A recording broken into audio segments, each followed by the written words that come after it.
مخالفة الآن لمصلحة المريخ. بلا جابر، بلا جابر التفكير، هدف ذهبي، هدف ذهبي، هدف ذهبي لبلا جابر. لاحظ ردة الفعل، لاحظ دخول البدلاء والمتابعين والجماهير إلى الاحتفال بهذا الهدف. بلا جابر، بلا جابر يفجر الفرحة المريخية، وسجود في أرضية الملعب، وسجود في أرضية الملعب.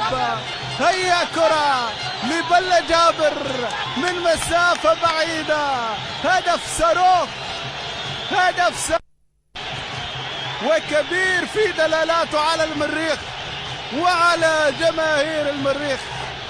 اللي تأكد من مسافة بعيدة. حاول بلا في الشوط الأول، حاول بواحدة في الشوط الأول، صدها حارس المرمى. عاد بهذه التسديدة، عاد ليضع المريخ في المقدمة، وبالتالي الثلاث نقاط، وبالتالي الاقتراب من التتويج. باختصار هذه هي المعاني بالنسبة لهذا الهدف، لأنك تشاهد الفرحة، لأنك تشاهد الجماهير، لأنك